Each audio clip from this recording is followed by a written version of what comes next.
make sure I got all the things. Good morning, everyone. Good morning. Thanks for coming. I know it's super early. I'm going to move away from this. So let's get started. The title is Secure the Era. There was a guy I used to work for named Pete Buttigieg. His campaign slogan was Win the Era. This would have made more sense 2 years ago. That's going to be an ongoing theme. Just bear with me this morning, all right? So before we get started, it's 2022. This is not 2020. Campaign's over with.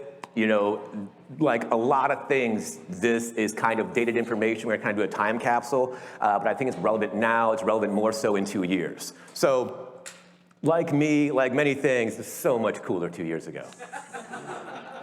Also, fun fact, some more housekeeping. I'm super colorblind, like really. I see a 12, and that's really it. So there's like some real primary colors going on, all right? Fun fact, I joined the Navy and I was supposed to be a nuclear engineer. And this lady walks in, she's like, hey, no, it's not gonna happen. So your file says you're good at computers. And I was like, all right, we're gonna go with that. And here we are. So I figured I'd break this down into 4 parts, make it pretty easy, pretty digestible. First, we'll start off with like, why am I here? Who am I? What it's like to be a campaign CISO in a presidential campaign, talk about 2020 a little bit, and I might be a downer, and then finish off with a denouement. So, oops, all right. Oh no, the formatting is gone. Oh well, all right, so that's me, Mick Baccio, no hack me on Twitter and the internets. Random stuff, been doing this for a super long time, spent most of my career in the federal government. Last Fed job was at the White House running a threat intelligence team. I run a conference called ThreatCon, Blue Team Village. If you're not a part of it, you should go find a part of it. I think Muteki's here this weekend somewhere, find her. Co-host a show called Coffee Talk with Serge, blue check mark on Twitter for whatever reason, and I super dig Air Jordans. Not work stuff, like I really, really dig lockpicking. You can find me in Lockpick Village when I'm not doing stuff like this. Thing 1, thing 2, all the stuff we did, scuba certification, I'm a goon at DEF CON, and that one time I was a monk in Northeast Thailand. Career-wise, like I said, most of my time in the federal government, got to hang out at the Pentagon, I ended up at the White House, then I went to work for Pete for America, and now I work for a company called Splunk, some of you might have heard of, on a research group called Surge. So yeah, that's a lot of work, a lot of government stuff, mostly in the threat intelligence wheelhouse. But cyber's taken me all over the world, and you know, hopefully it will take you there too. So we're gonna focus mostly on this area. Like when I was at the White House, I kind of got there in October of 2015, everything leading up to the 2016 election, the inauguration, the transition, then a year and a half in the Trump administration, and then my time with the Buttigieg campaign, and then 2020 where like all the elections happened and there was no problems, and here we are now. So yeah, side note, I did work at the White House, and remember this when Secretary Sean Spicer tweeted out what looked like his password at the time. So I get to work and I get called over to the West Wing. And the person tells me, hey, Mick, this intel's an hour old. And I'm like, all right. Oh, I'm sorry, it's an hour and 15 minutes old because it took you 15 minutes to get over here. And I'm like, oh, it's one of those conversations. I'm tracking, I got it. I need you to call Air Force One. And I'm like, what? You dialed 9 first? Or like, how do you do that? So, you know, this happened, we need to find out what's going on, you need to get to the bottom of this. And I'm like, that's not really threat intelligence, right? Threat intelligence is stacking actors. This is somebody doing something stupid, more than likely. And so, you know, end up calling Air Force One. Hey, I need to speak to Mr. Spicer. He's with the media right now. Do you want me to interrupt it? I'm like, what? No. The branch chief of a threat intelligence team does not need to interrupt the press secretary while he's on Air Force One talking to the media. Please don't do that. So long day, planes end up landing, we get to the bottom of it, and all that to say, you dial 9 first, all right? And then, but you know, a job like that, you know, Layla talked what a campaign was like, that high pressure, high intensity environment, be ready for anything. That's what working at the White House is like. So, and then I quit. I know that's not really a linear transition, and you know, and I didn't quit because of that. I quit like a much longer time later. But there's a lot of stuff I really can't talk about, so we're just not going to talk about it. Sorry. So Want to be a campaign CISO? Sure, why not, right? Well, real quick, show of hands. Applause. Who has worked on a political campaign? Anybody? Awesome, you're the man. All right, so there's this guy, Pete Buttigieg, and I had to Google how to pronounce his name because I just did not know. But when you go to his campaign headquarters, like Boot Edge Edge is written on the wall pretty big, so it's pretty easy. So before I took the job, I'll be honest with you, like, I don't know how campaigns work. I don't know how elections work. A caucus, like I knew there was this thing in Iowa where there's tape on the floor and like where you stand on the tape is who you put your vote for. And I'm like, that's how we choose our president in America. Election day is on a Tuesday because can't have it on Sunday. I gotta travel on Monday, but not too late in the season because the crops come in. That's right, crops. That's our system. So really, I learned so much about it in that time, but I kind of walked in and, hey, I know all these other things, you know? I've done VIP executive protection, you know, like making sure principal ops, you know, they're kind of secure. You know, and then I thought about it, I was like, this is such a unique job. A campaign is so unique. I got a call one day and, hey, Mick, we got your name from someone. Do you want to come work on this campaign? And I was like, no. You heard all the things yesterday, right? Campaigns don't pay well at all.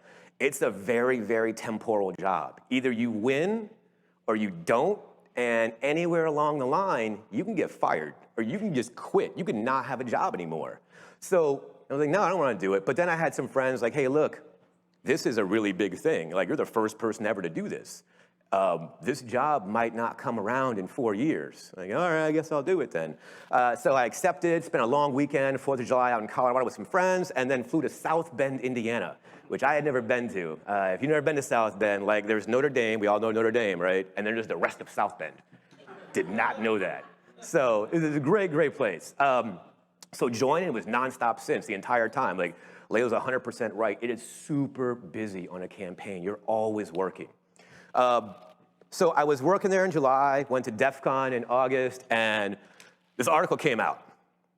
So like most of my career has been on the classified side of things, right? I just do secret squirrel stuff. It's kind of my background. Been real big on my privacy, right? And then hey, this Mick is this guy coming out. Oops. Let me go back one. So this came out, and there goes privacy, and it was super awesome. But, you know, and then on Reddit, fat cat in tight places endorsed me. So like, can't get any better than that. So let's talk a bit about a campaign, a political campaign at, you know, a presidential level, even lower level. It's a for-profit company. It's an incorporation, all right? It has its own tax code. The FEC is a separate tax law for it. It sells items of no value for donations. So it's funded entirely by donation. And its sole purpose is to elect its mascot president.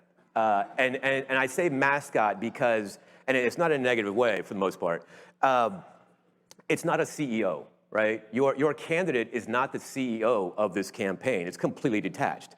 And it's not like a board of directors either, where, you know, it has some kind of involvement in day-to-day operations. That's not what a candidate does. A candidate does exactly what you see a candidate do on TV, run for president. So, and the other thing, this job might end tomorrow. Anything can go wrong. You don't raise money, you're out of a job. You say something stupid on TV, you're out of a job. Perfect example. Anyone remember this? It was a long time ago. In 2004, Howard Dean gave a speech to a lot of people. We're going to the White House, we're going to DC, yeah! And then like, I had friends who worked on that campaign, were in the room when he said it, and they were like, well, done here.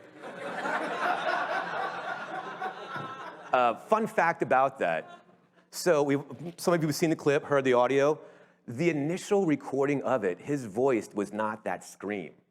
Someone took the audio, lowered the rest of it, and raised just the end, and that's the part that went viral. That video went viral.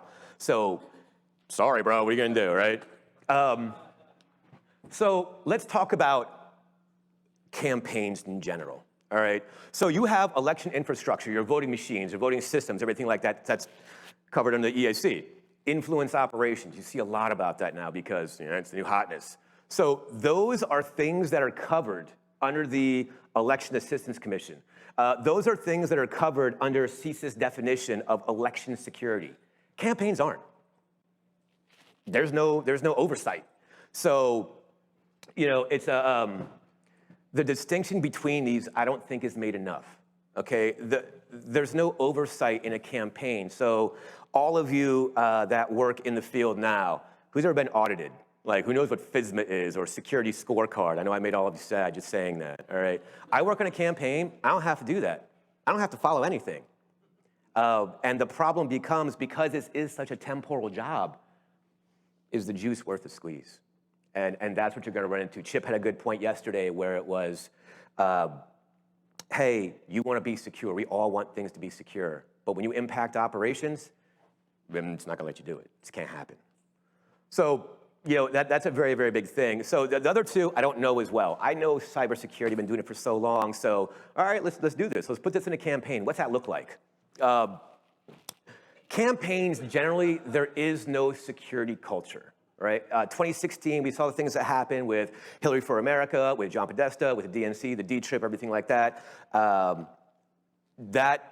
You think there's more security inside of it, but security is a cost center, just like your job. So if I'm trying to, every dollar I spend on you is a dollar I don't spend on votes in Iowa. That's just the way it goes. So creating security on a real budget, on a real temporal thing, is super hard to do. So you're creating a culture, like heavy on the cult part, right? Think of who the staffer is, and I'm trying really hard not to be scary. Most of your campaign staffers are either first job out of college or second job out of college, and the first job was on a campaign, all right? So I've been doing super threat intelligence type stuff for the past decade of my life, and I'm sitting down with some 20-year-old like, hey, Russia gonna get you. And I really felt bad. There was one time I gave a speech, my training to the whole team, because when you are in a campaign, you can't do one-to-one. You try to as much as you can, do one-to-one with principals. But with the entire teams, the entire campaigns, you're doing an entire broad message, right? The training we all go through is kind of like that. So I'm doing it, and there was this cat named Ian Malul, who was in a leak, DC leaks back in 2016.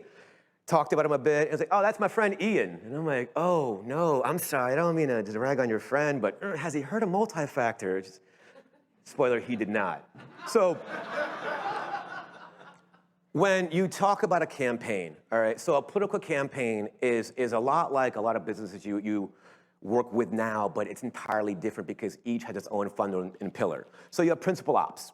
Principal ops is your candidate's family, immediate staff. So for me, think Pete Buttigieg, think his husband, his mom, the immediate close members. You want to lock them down. Those are the folks that have the tightest level of security.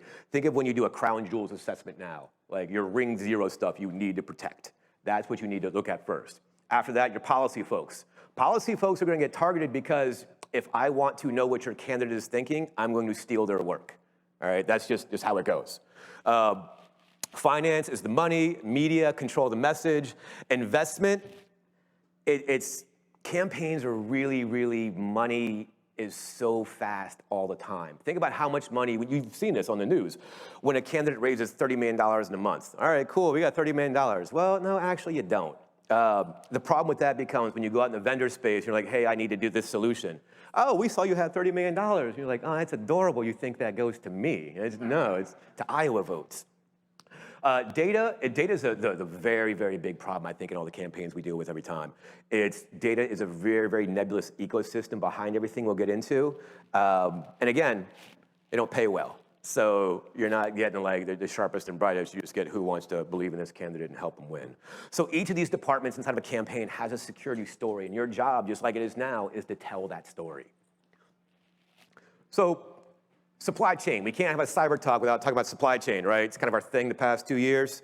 So when you were on a campaign, and I was on a Democratic campaign, so I can't really speak to what a GOP side is like. I imagine it's exactly the same. So you have everything pretty much in the cloud. Then you rely on an ecosystem, things like the Civist, ActBlue, NGPVan. These are kind of back-end databases that are hosted by third parties you log into for information. There was a thing that happened back in 2016, let me make sure I get it, where Senator Sanders' campaign accessed the voter data of then Secretary Clinton.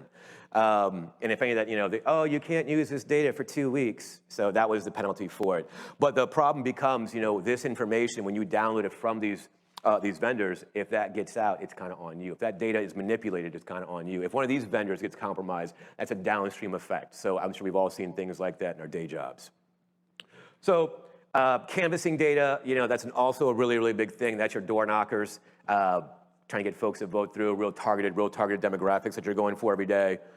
And another aspect to consider when you're doing security is the gamesmanship. So someone registered PeteButtigieg.org, and when you went to that, it redirected you to DonaldJTrump.com, which redirected you to his campaign website. Like, what are you gonna do? Right, that's just how it goes, right? If you remember the debates when President Biden said, hey, text Joe 3030, and he misspoke, someone registered that domain and pointed it to Pete for America, which that's just part of the game. Like, you didn't do it fast enough. We see it all the time. So that's not really malicious, right? I mean, I care, but I don't really care that much unless you're having to go to like some really foul website and I'm like, oh, I gotta do something about that.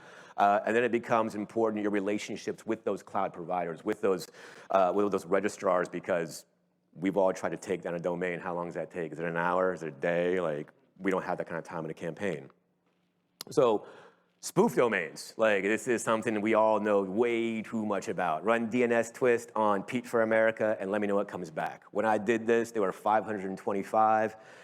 I have a staff minimal on a campaign. You're gonna do the same thing. We talked about what funding is like. You just don't have that kind of staff. You wear so many hats. So I hope they're not bad. Those 18, are they registered? Are they send in mail? Like, what are you gonna do? So it's something you keep an eye on and you try and leverage that ecosystem as much as possible.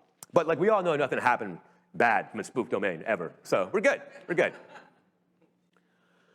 Supporters and optics is another big area to consider, and this isn't really the information side of it. It's kind of close though.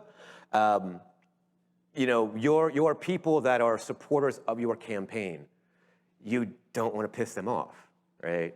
So let's say that you're a fan of the campaign, you open up a website, you're selling t-shirts, you're selling bumper stickers, but I didn't make those. Those aren't official, like Pete for America ones, those aren't official campaign ones. That's copyright, that's brand, that's, so what do? Do you shut it down? Like, do you go tell one of your campaign supporters, hey bro, well, can't have you doing that. So that's a really, really big problem. And all of those things on the right, like the Buttigieg campaign, yeah, that was his account or his account. The rest of those are unofficial ones. So you kind of got to play that balancing act. If it gets too loud, you got to do something. Doesn't get loud enough, you don't really care. It's the same thing we deal every day. So, has anyone here ever donated money to a political campaign or to the DNC or, all right. Are you still on that mailing list? Yeah, all right. Sucks. So the problem becomes on a campaign, I'm trying to reach as many people as possible, right? I'm trying to, get my message out to everyone, let them know who my candidate is, and also it all comes down to money. We need money, so please donate some money. Kind of like spam, kind of like every BEC email you deal with every day. There are campaigns that have gotten caught in things like Spam House. And like you're on there, you're like, what are you gonna do? Like, hey, no, we're just trying to ask for money from people, strangers. No, what I meant was we're trying to raise funds for a guy who, doesn't matter. So, that's gonna be an ongoing thing. And I mentioned like who's donated to a campaign before, because once you've donated and you try and unsubscribe from that mailing list, I've never been able to, and it's been, I don't know, 12 years. But yeah, I'm not saying campaigns are baddies for doing that, but like, yeah. Remember this? This is Jeb Bush, 2016. He gave a speech in Florida. He said, I will not trash talk. I will not be a divider in chief or an agitator in chief. I won't be blowharding, talk a big game without backing it up. I think the next president needs to be a lot quieter, but send a signal we're prepared to act in the national security interest of the country to get back in the business of creating a more peaceful world. It's pretty good, right? So Jeb Bush said this to a room full of people, and he thought, hey, man, that was pretty good. Nobody clapped. Because kind of like this. This is good. And then he said, please clap. And I don't know if you've ever talked in front of a crowd or told a joke or anything like that, but if you have to ask people to clap, it's like explaining a joke. Jason, you're with me, right? Like you explain a joke, it's not really a joke at that point. You're just, and then shortly after, Jeb Bush dropped out. So again, like be ready for anything, job at any time. Just be ready for anything at any time. So be ready for anything at any time. I was in South Bend, Indiana, right? And I said you wear a lot of hats in a campaign. Mick, you worked at the White House. You're doing a lot of technical stuff. Mail screening is a problem, right? Campaign gets mail. And remember when I first started, oh my God, sir, you wouldn't believe what they are saying about you on the internet. And so mail came and like it was not great mail all the time. So we got to screen mail, right? Mention how a campaign is pretty nebulous, pretty temporal. Just don't have a lot of time for things. So I'm calling around South Bend and hey, I need a room inside a building. It needs its own ventilation though, okay? Because we're gonna do some things and make sure stuff doesn't blow up or poison or anything like that. So I need my own ventilation. I also need a month-to-month lease. So might not be here in a couple months. So like, hey, I need a month-to-month lease. And I play it back in my head. And I'm like, oh, I sound like a terrorist. Like, I would call the FBI too. This guy called and he wants to like blow stuff up in a room and I play it back in my head and yeah, be ready for anything. That's kind of, so yeah, that happened. So on a campaign, your job as the CISO, your job as a security person in general, same thing you're doing anywhere else, right? You want to get people engaged in security, which is really hard to do because we're a super pedantic bunch and we kind of let the perfect be the enemy of the good a lot. And it's not a bad thing, I guess, but it kind of is a bad thing when you come across like a jerk and people just ignore you. Educate people. Like, we work in a pretty technical field. And my friend Ryan likes to make this analogy of wizards and muggles. And I don't mean it in a mean way, but like we do something that a lot of people in the world can't do and don't want to do and don't care about. So like no one cared about the plumbing in Rome till it stopped working. So security is the same way. And encourage people. Like, we all screwed up. I have made so many mistakes in my career. And then just, it's teach people that nothing bad. What's the worst thing that can happen? Oh, we lost some data, we lost the computer. I get it, right? It's not the end of the world, but let's try and make that not happen. And just teach how to be secure. Most folks, they're not against it. They just don't know. Again, this is like first job out of college, second job out of college, real young. Just, I get all these things. Like, why is it a threat for me? And your job is to kind of encourage that and move that ball along. I had difference between like an EDP and an EDR. They don't care. Hey, how come my email is slow? Where'd my email go? Culture is everyone. It only works if we're all involved, kind of like security. I think everybody in the InfoSec field, we're kind of going through that now. We're like, hey, we gotta kind of be more open in what we're doing or else no one's gonna play ball with us. So, a few considerations, and I'm sorry the formatting got messed up. I moved to PowerPoint this morning because Google Slides on a full screen, it just didn't happen. Anyway, vendors are a problem, like I mentioned, right? You're in a campaign, tops 18 months. So I start running for president today, 2022, elections November 2024. After that, I'm done. I go hang out with Layla, the team at GSA. I go transfer my network over. So I don't have a year contract to give you. And things have gotten better. Michael Kaiser and the DDC group, if vendors, hey, we have services for you, discounted things like that are super great. But take advantage of them. A lot of folks just don't know that they're available to them, kind of like all the stuff we do now. Competition between campaigns. Man, it's just the dumbest thing. I don't get it. I had a thing where, hey, I've got, campaigns don't share, right? So I had an email. Hey, look, we got a phishing email. Should I call someone from the Warren campaign and let them know? Should I call someone from the Biden camp and just say, hey, should I call someone from the Trump camp? Say, hey guys, we got this email. Like, I know the guys over there. Should I give them a call? No, it's a competitive advantage. You heard Mike yesterday. Mike Sager's an awesome dude. He works on the Democratic field. He is a pretty progressive guy. He will never work for a Republican campaign. And that's kind of the polarization. And it's not against Mike. Everyone I know is like that. But would you share information with them, right? Politics is super polarizing. It's a competitive advantage, but is it really? Like, what are we helping out? And I think that's the thing that really needs to change more. Every dollar you spend is a dollar that doesn't go to votes. I heard that so many times, and I get it. But security is a cost center, and it's always gonna be. You gotta find that balance. One of the big problems is folks that are running campaigns, like security is not in your syllabus just yet, right? Security is a cost. We can get by without it, and I'm sure a lot of you deal with that every day now. Like, why do I need to put this in? It's just a roadblock, it's a hurdle. We don't have a lot of time left. So, what are you gonna do? And like I said, there's no compliance. You don't have to do something if you don't wanna do something, which is crazy. You can set up your environment and not have multi-factor for your accounts, and that's cool, no one's gonna say anything about it. You can set up your email and not have SPF checks or something like that. You might get some horrible article online about, oh, this guy doesn't have SPF check, that's it.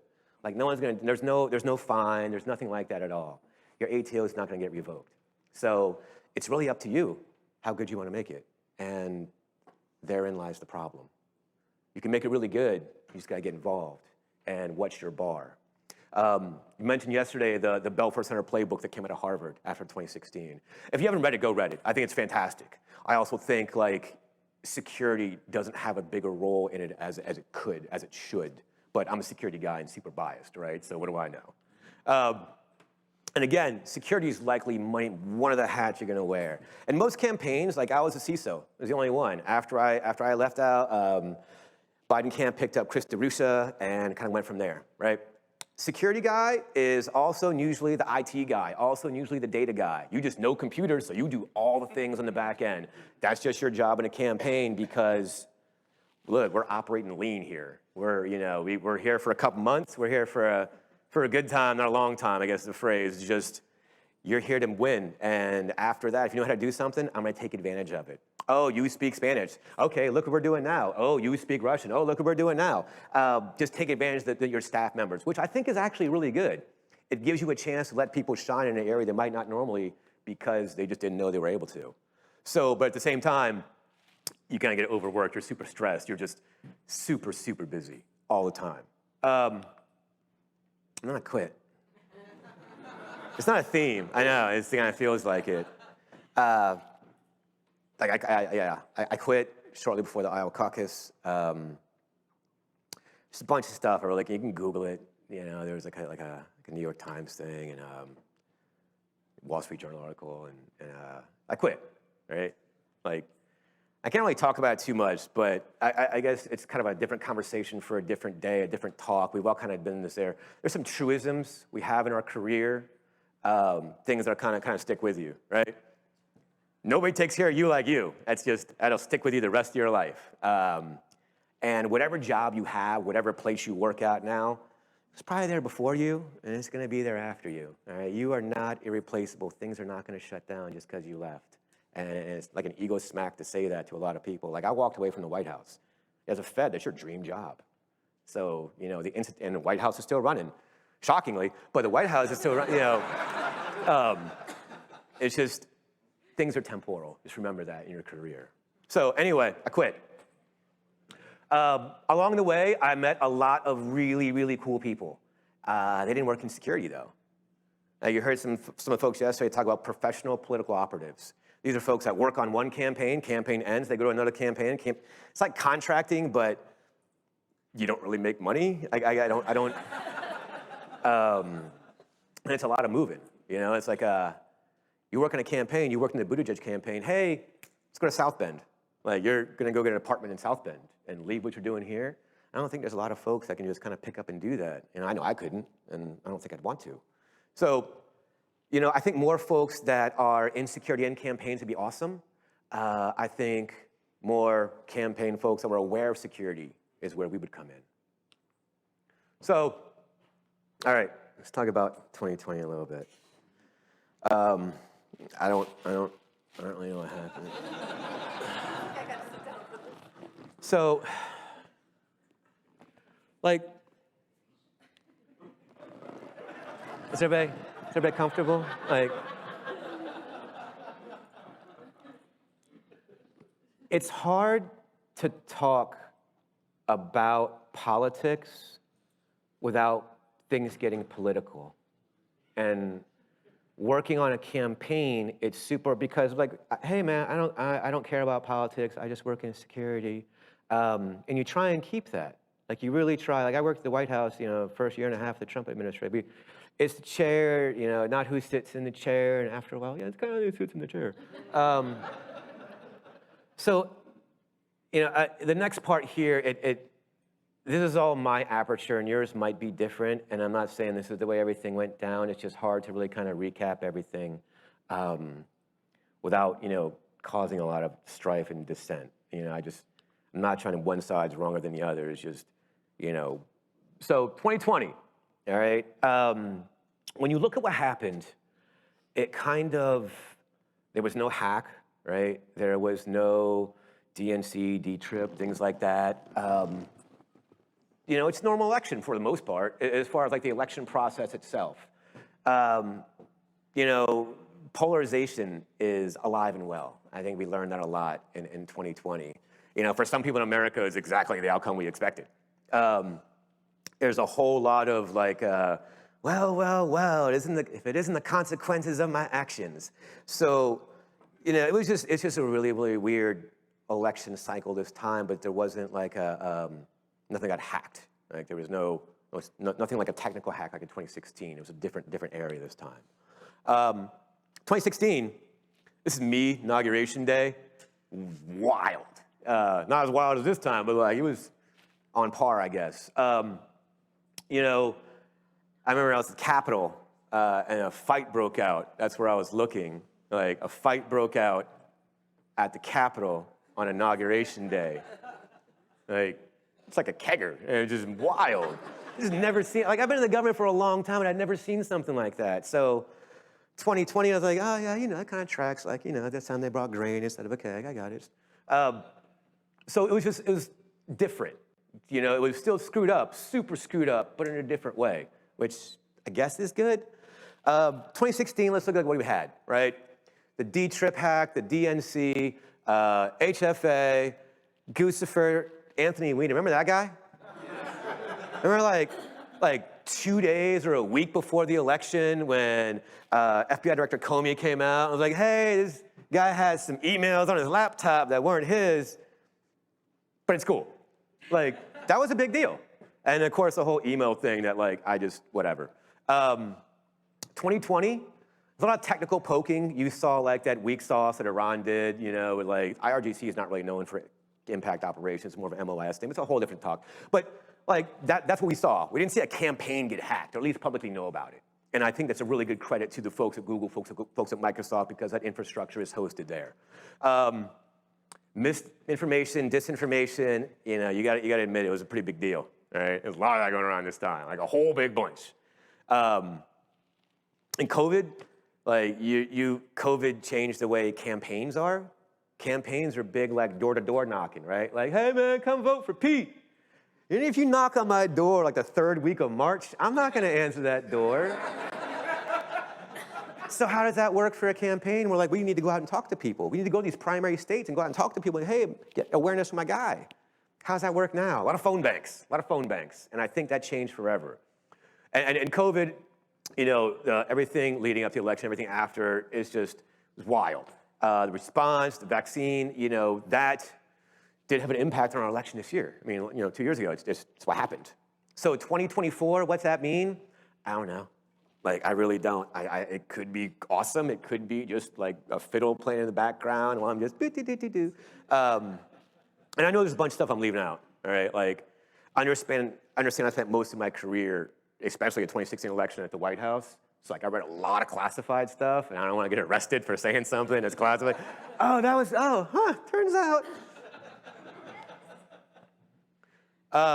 So yeah, November 5th, 2024.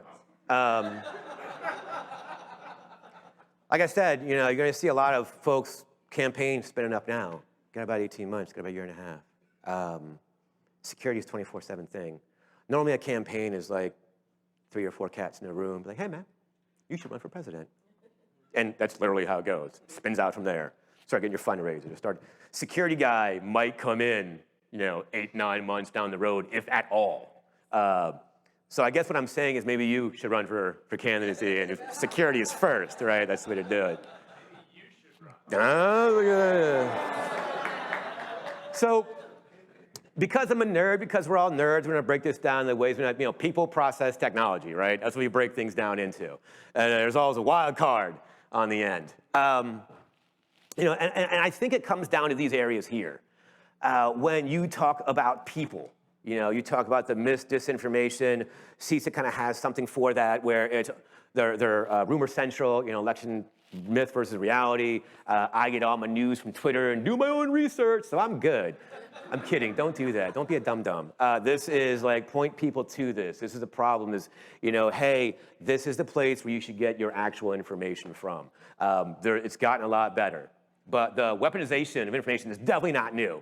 The ability to rationally discourse is gone.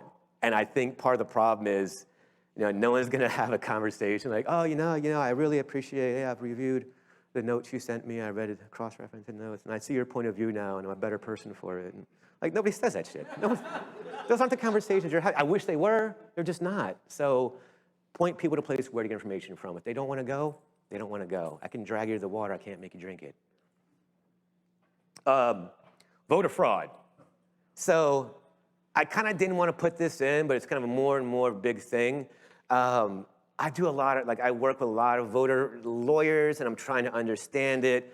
But the only thing that I can come up with for a rational explanation is I lost. You cats have heard of math, right? Your numbers, you guys already know numbers? If I want to swing an election, I'm not gonna change 3 voter rolls in Wisconsin. It's just not how that works. So I'm gonna mess with that, but the back end where the votes are counted, I'm gonna say that's an integral system and there's nothing wrong with that at all. That's not how you rig an election, it's how you swing an election. I was lucky enough to hang out in countries in the military where they do swing elections and they didn't change voter rolls. I'm just saying, I have no doubt that voter fraud exists, okay?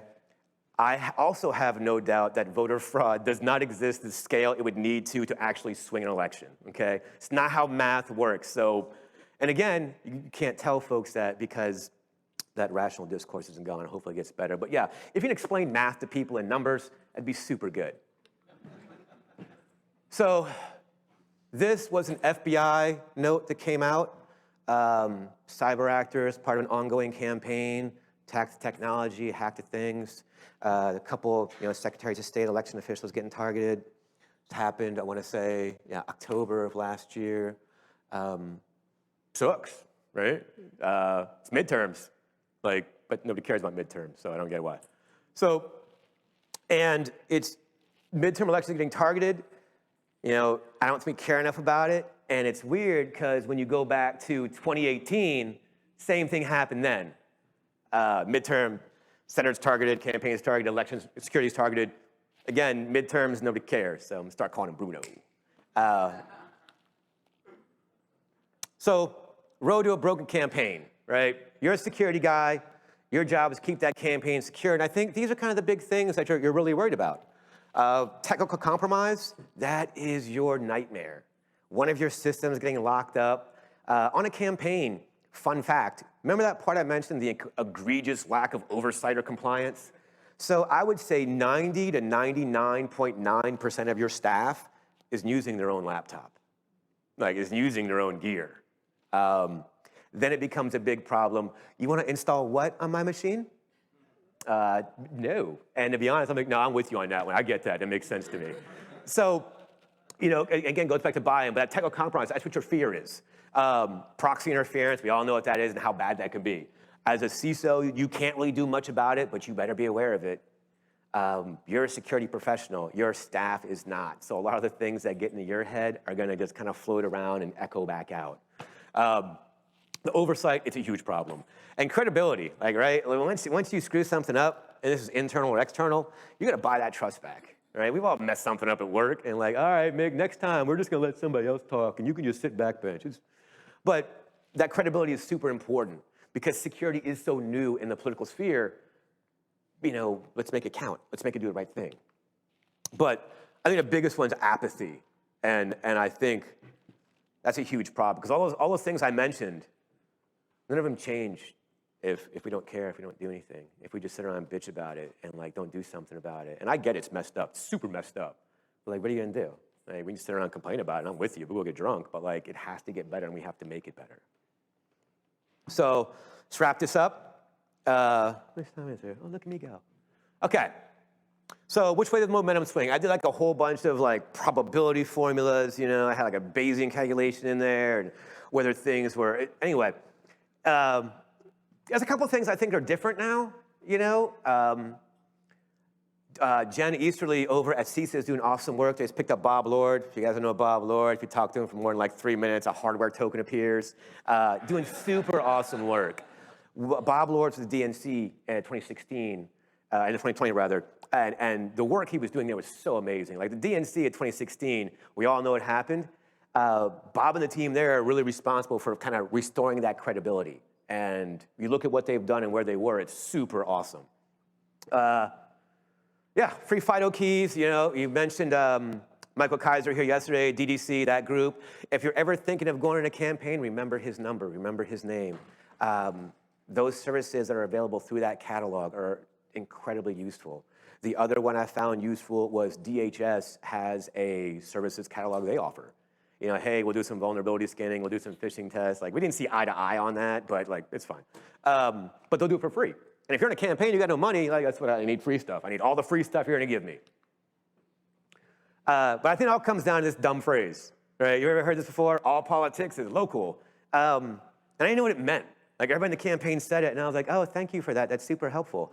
But we've all heard the phrase, the mitochondria is the powerhouse of the cell, and it's completely useless, but it's true.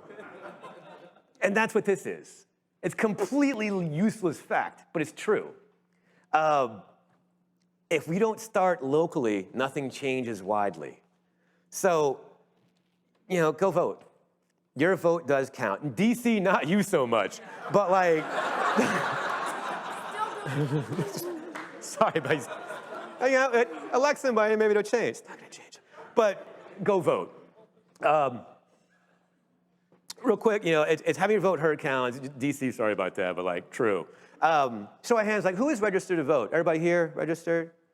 If you're not, go to this website and it'll tell you like where you need to go, what you need to do, who you represent. It's really simple stuff. It's just like, just go do it. It's just tell people to go here. Some of the other considerations, donate money. I know I just kind of shit on the part where like, you're gonna get spam emails all the time, but like, time is money. And if you don't have time, donate money to a campaign. Volunteer.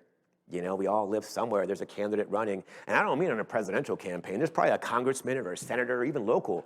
They don't have the staff. They don't have the money. Like I was on a presidential campaign for a state house election. How much budget do you think he has for security or she has for security? It's not going to happen. So volunteer to organization. There are plenty of groups out there. I want to say it's defending the other DDC. There's Michael Kaiser's DDC, and there's another one, and I get them confused. But basically, we talk about donations. Like, you can donate to a campaign, right? You can only donate, I want to say, $2,600 or so, 26, 28, right around there. That's all you get. So there's some groups out that like, hey, I'm going to come down, have my little checklist, sit down with staff, lock down their devices, things like that. I can give you $2,600 worth of that service. Anybody here done consulting?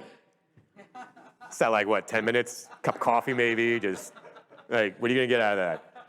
So that's the problem. Pay attention. Midterms coming up. You guys know that? Pretty big one. You know? All right, well, pay attention to it. Go work on a campaign. You know, I've had good experience, bad experience, but it is the wildest ride you will ever go on. It is like a career capped into a couple months. You know, like either you win or you don't. And that's just how it goes. It's a pretty binary job, unless along the way you, and then you get fired. But, you know, and the other part, like, don't be apathetic. I can't stress it. I know it's easier said than done. I know. Again, kids in the back, iwillvote.com, go there, go vote. It's super important. So, you know, I did a thing one time, on a pretty big stage. Right? I was the first CISO of a US presidential campaign. It's Baccio, so it might be like a $300 Jeopardy question, like sometimes. But there's other campaigns that need help. Every campaign out there does. They need more than a CISO. They need security staff. They just need security awareness. They need to be more aware of what security is in the world we live in today. The only way to get better is to get better. They're just supposed to be birds. You know, and it closed out like, yeah, it's hard. Of course it's hard. You work in security, guy. Come on. We push that rock up the hill every day of our career. We're going to do it in politics now. We're going to do it in campaigns now. So that's how that works. I think that's it. So thanks to a whole big bunch of people. Thank all of you for coming. And I guess that's really all I have. Anybody got any questions? Yes? I got a question. Uh-oh. How does like the physical security portion of a campaign and the cybersecurity portion like match together? How does physical for who? Like the principal? For principal, well, no, beyond like the actual like lower end employees or campaign staff. YOLO. No, I'm kidding. So the question was like force per sec and cybersecurity. So you kind of wear both of those hats, right? And maybe you shouldn't. Like with my background, I've kind of done that before. So yeah, I kind of know how to do that. Limited staff. So for a candidate, you know, your principal is always going to have that body man. They're going to have that, you know, service with them. Staff, you know, put some cameras up if they're there. You're normally in a rented building for a few months. So how much can you really do? You have badge access set up, you know, just your generic stuff, your basic stuff, low level.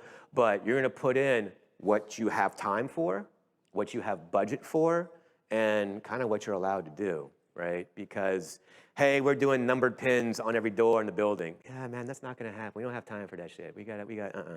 So, you know, kind of pick and choose. But you as a security guy, probably going to be under your wheelhouse too. Yes? So how does the campaign typically go out and find cybersecurity professionals to work on their campaign? Typically they don't, you know what I'm saying? No, I'm kidding. Not really, but I'm kidding. I got a call randomly from a friend who was like, hey, we got your name from someone, which is like never a good phone call. And you know, I want to say, I know Ragtag is one of the groups out there, but there are plenty of folks out there, when, you know, the DNC, they don't recruit actively, that's the thing. They're not looking for a cyber person, they're looking for a person to go knock on doors.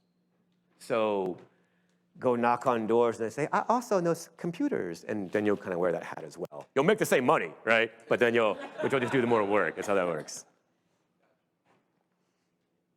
Good? Awesome. Well, thank you so much, everyone. I really, really appreciate it.